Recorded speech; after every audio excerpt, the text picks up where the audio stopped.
Trajner fillimisht urime fitoren kundër Llapit, konkurrentit direkt për të ikur edhe barozhet. Mirë po më intereson me di trajner, keni pasur vështirësi të mëdha gjatë këtij viti, si ka qenë ky vit për klubin e Mbollit Trepça?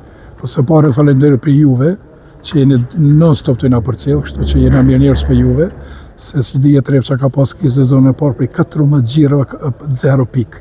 Kena lu me djem 3 me djem Pioniera Kadet, kështu që sezonën pranverore pak u organizu më mirë, edhe prej 10 ndeshjeve domethënë sezon pranverore kemi 6 fitore, që është domethënë 60%. Prej 0% 60%, kjo është e mirë e Trepça e meriton me kanë është ekipe qytetit, me kanë Super League, me përvasu Mitrovicën, kështu që këtu në djemve që lutën sot, angazhimin ju dëshiroj çdo të mirë dhe besoj që nuk ka mungu angazhimi, kështu që të gjitha kanë qenë ka shku nivel që çdo të kena pas krizë gjatë lojë normal që ka kriza, po prapë se prapë jemi një ekip solid edhe mendoj që fitum derbin thojmë me Llapin direkt që e thatë edhe jo për ekzistencë.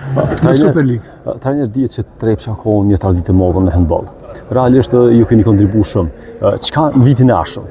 A pritën ditë mira që ka shumë dashamirë të Mbollit Mitrovica? Po, them të drejtën këtë sezon e kena kalu siç dihet thuja me 2-3 une me 2-3 shokët mi që kena angazhu për me egzistu mas pari klubi, se ka qenë pyetën dhe me egzistu mas se që kryesia ka lu me dhanë, thuja shumicën ndërheqe, kështu që unë e mora përsi për do me tha me 2-3 shokët mi që të vazhdon klubi me tradit, klubi 75 vjeçar me tradit që e ka, edhe kështu arritëm të organizohemi edhe peshe që edhe rezultatën më goj, besoj që sezonën e ardhshme do t'jemi edhe më të fortë.